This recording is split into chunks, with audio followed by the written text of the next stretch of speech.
Hi, welcome back. Okay, so what we need to do now is I'm going to select, it says front, I'm going to select this middle foot because we need to start doing the detailing to and the logical building in order to build the second part of the lower foot. So I'm going to hide this I'm going to hide unselected. There we go, that way I still know where the front is. And I'm going to start work on this using a tube, turn it to auto grid, reduce my height segments, increase my sides to 32, there we go, and just bring that out. Might be easier doing it at the top viewport. Good thing is I can align it to this, but I just want to get a feel that it's kind of the right size. And then up. Here you go, perspective.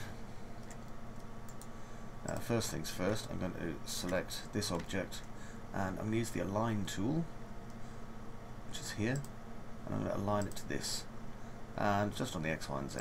There we go. Now it means I can just bring this straight up, so I've selected it again. Okay, and just going to my left viewport and zoom. I just want to kind of get this to line up. The new light up super duper kind of helpful 3ds Max is kind of useful in a way, but not that useful. Right. Now I'm going to hit F4 and I'm going to bring down my height because it's too high, but I want it to be around about there. Okay, that's cool. Right click, convert to editable polygon, and what I'm going to do is just add a little bit of chamfer just to the insides of this. So, not too much though. That, for example, may be a bit too much. Actually no, I like that. I'll do tick, and then I'll chamfer it again. Or I could have clicked plus, by the way, if I'm doing it again as well. Okay, let's do that.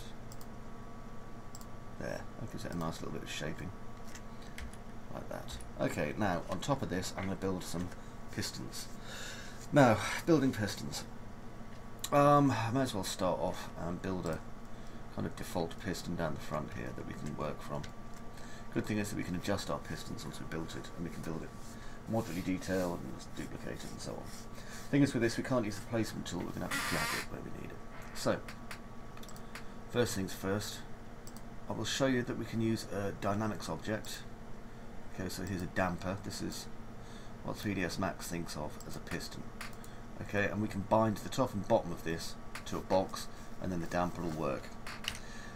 Or we can build it ourselves, and then we'll get any damn shape we please, which is much, much better. So, for this one, we are going to start with a cylinder, because the shape we need is actually quite complex. So, I'm going to build it out roughly the size we're going to need as well.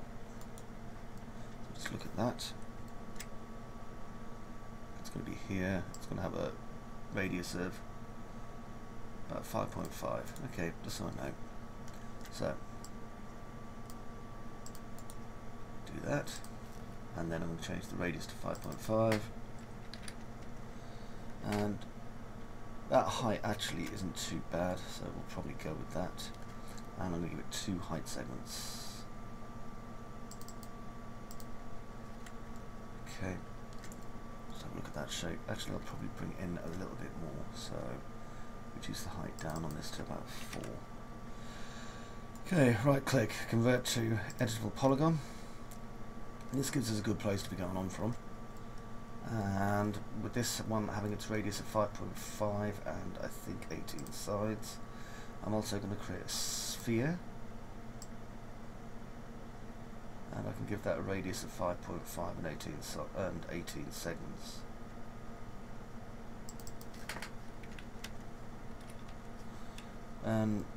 There's a reason why I'm doing it this way, by the way, don't worry, it does make sense, I promise. Okay, now, what I want to do is just right click out of that and align that to there. Click OK. Now, it's because the bottom pivots are lined up, that's why it looks this way. What I am going to do is bring this up just until we get to about there. Okay, see where those are. Because what we have to do is we have to make basically a fake kind of mounting for this. Okay, so don't worry, it will make sense. Now, if I just zoom on this, it's just important so I can locate where the front is. It's there. Okay, now I'm going to make a copy of this, Control V. Then I'm going to grab this, I'm going to go to Pro Boolean, start picking, pick that, finish picking stuff, right click, convert to editable polygon. Okay, now I can take this and lift it up, and you'll see that we have this inside, basically looking correct. So I'm going to isolate the selection. Reason being that, to be honest, we need to line these up a bit better. So what I'm going to do is rotate this. There we go, 10 degrees, did it nicely. Now I'm going to take out this dirty polygon here, and let's see if I can bridge these. There we go. And now that one's going to fit into it just nicely. Okay, now I'm going to end isolate, and that brings this part down again. And let's just bring this down into here. You can see where it intersects, because obviously that's that edge there. Okay, and now I can work on this. So if I come in here, what I'm going to have to do is build a kind of retainer so that this doesn't come out too much. So let's see, we'll have that one, and at the side, as you can see, we've got two. That's okay, we'll use two and two. Okay, now I'm going to extrude and just bring that in.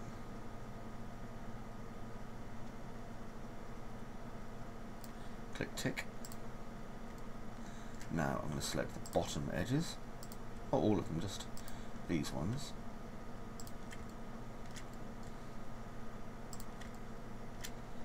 Okay, because what we have to do is build our piston first. We're going to be using a lot of pistons, so if we can build a basic piston, that'll show us what we need to do the other ones. Just bring that up. Okay, because it does change the shape rather delightfully. And then I just select these.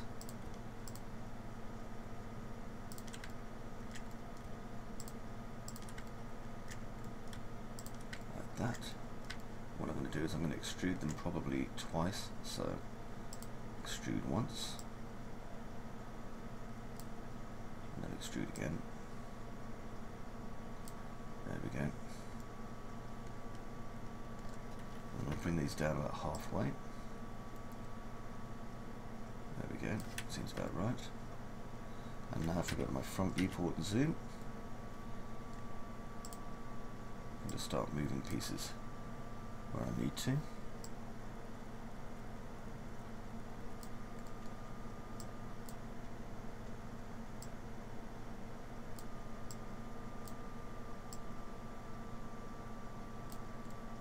Like that and like that. That way it's not going to overlap these pieces. And then come in the other angle.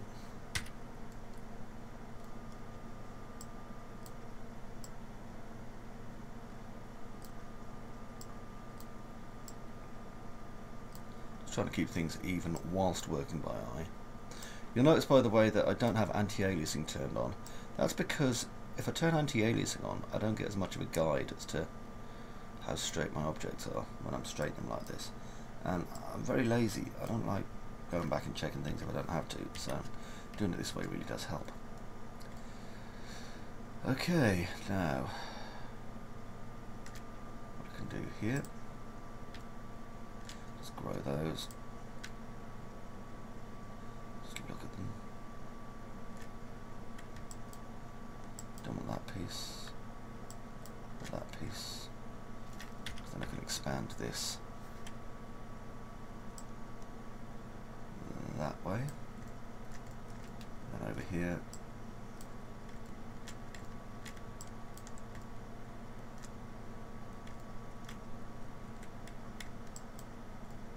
just want that one and that one.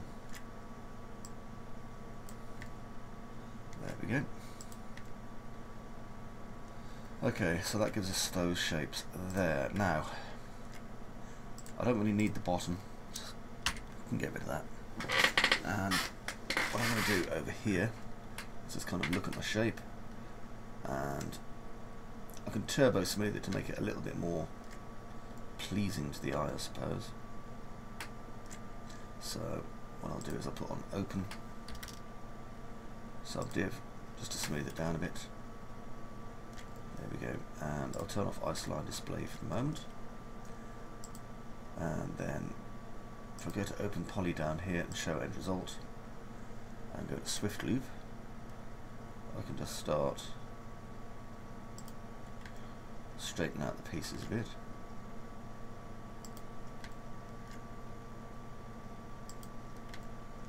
Like so. And put some edges on these, you see, like that.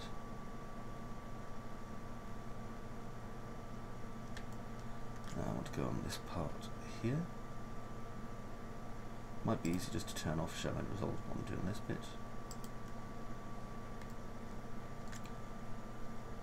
I'm really going to have to dig around in my max settings and turn off some of these default settings that annoy me so badly.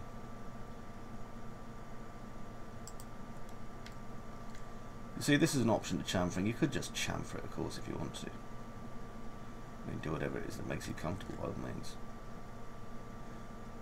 The minute you're supposed to be enjoying yourself while you're learning, you'll have the misery of like normal office work eventually. But for the moment, relaxing and enjoying yourself. Later on, Electronic Arts ribcage.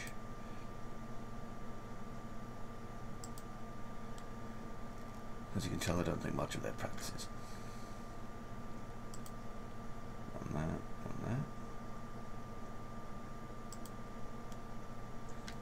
And remember, you can adjust your loops as you make them. So if you're not happy with your loop, rather than deleting it, you can just move it as well.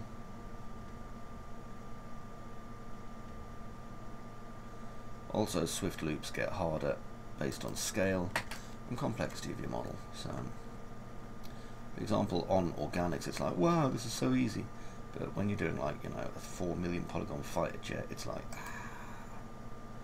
not that you'll have created a 4 million polygon fighter jet using any vestige of loop.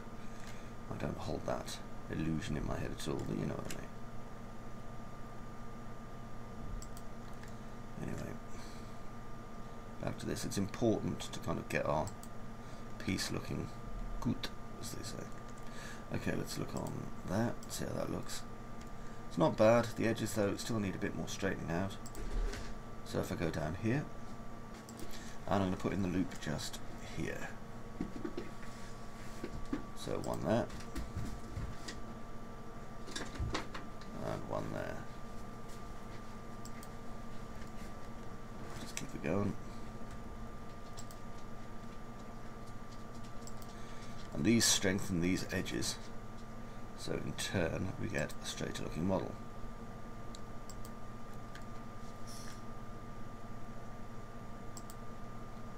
There and there.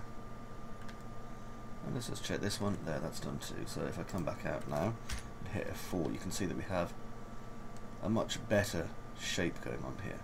Now if you want it to flange out like this, you can, or if you want to just put in some more edges, maybe here and here and here. It's up to you whether or not you're going for kind of straight hard surface or what. I prefer it with that shape in there because it looks like it's got more strength and it's not quite as random, so I'll let you decide for yourself. That's what I want though. I'll just turn off this end view. So yes, a lot of it, as we know, is dicking around and zooming about your model and just generally like, you know, adding a billion polygons. But then again, we're doing high poly, so that's what you got on this school bus for. If you don't like high poly, well, you're probably watching the wrong set.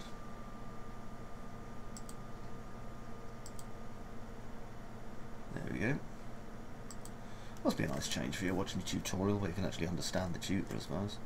I was listening to a tutorial the other day, and the guy, honestly, he sounded like he had bronchitis and he was speaking through a Darth Vader helmet. I've also seen tutorials where they're obviously by like 14-year-olds or something, so either you get these piping, high-pitched little voices that sound as if they're asking for sweeties rather than asking for trying to teach you anything, or you get someone who's using like Stephen Hawking's default auto voice setting on something that he's typed in. It's just awful. Anyway, back on. Hit F4.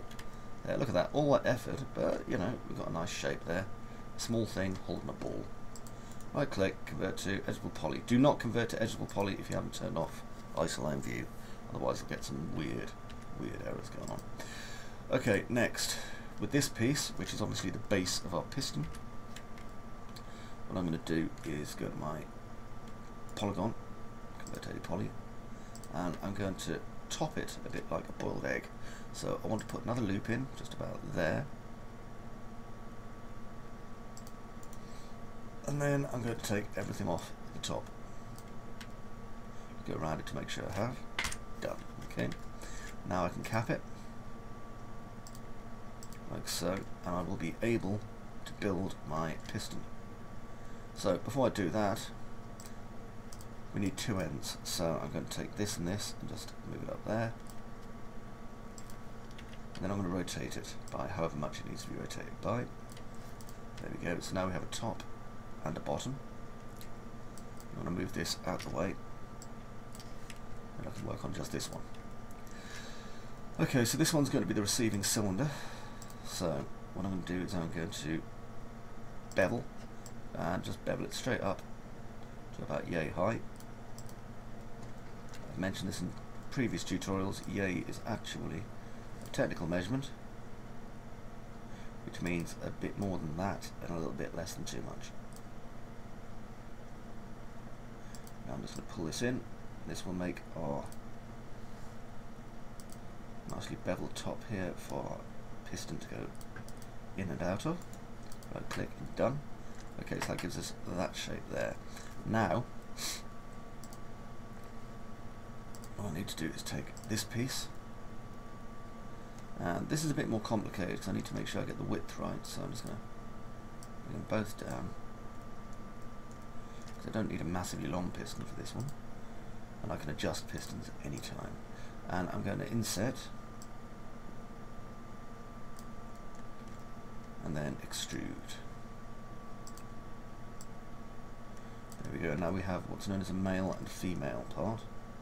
Grow. If you can't work out why that is, you possibly need to go and talk to a school teacher. Right, now just put that in there, make sure it fits. And then at the top here, where we have these nasty sharp edges, do a quick chamfer, reduce the amount, and click tick. There we go. Now we have some nice curved edges there. So now we have a simple yet rather effective looking piston coming in here, and then we can add a little bit of augmentation to this. So let's go in here, do a ring, control select by polygon, do an extrude, change this to local normal. There we go, just bring it in. Click tick. We're just adding variance and kind of detail edges to our model, you see, so that's the only reason we do this. I'll select these four, and just click loop, chamfer, and we can round these down. So there we go, and click plus, and then if I just reduce this again, have a nice double chamfer going on.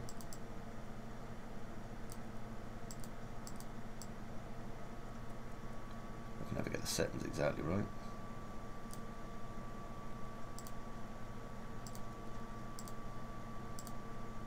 There we go, and click tick.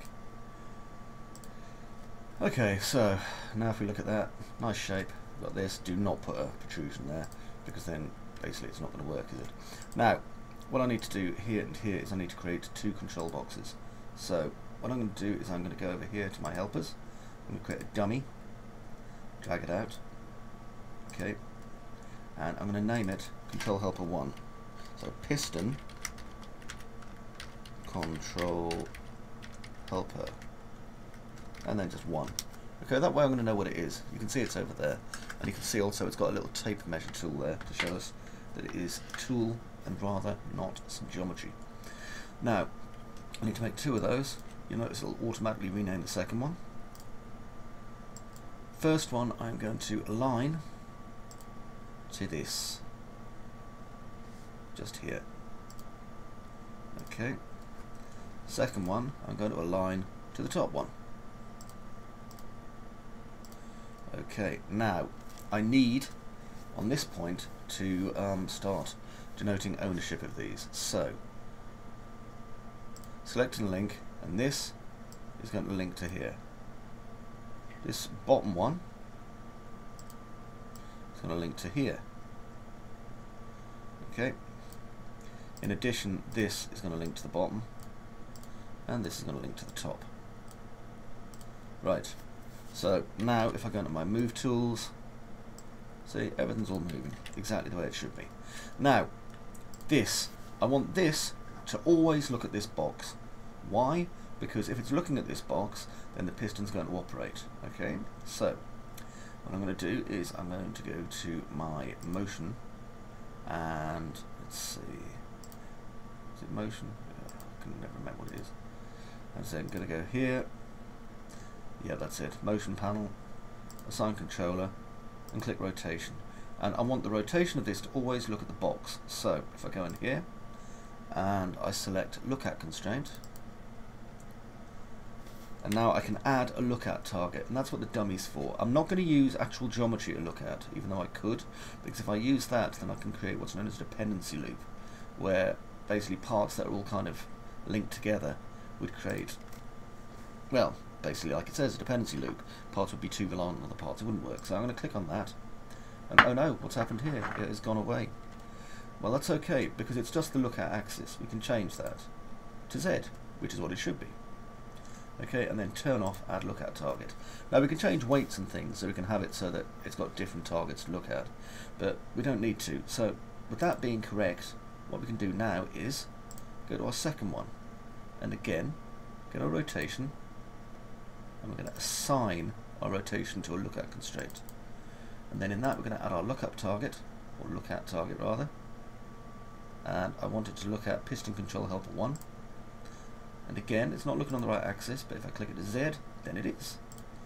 Now, I don't need to flip it or anything, because I turned the entire thing upside down, remember, when I copied it. Okay, so, what's this done? Well, if I hit F4, you can see our piston now in all its majesty and glory. But that's not the good thing. The good thing is that our piston works. And because we've built this base at the bottom here, it has a kind of a purpose and a sense to it that it wouldn't otherwise have. Okay? So that's good, we like that. Now there are a few more things we can do to make it a more realistic one if we need to as well, because one of the problems that I always have with this is, well, what's controlling here?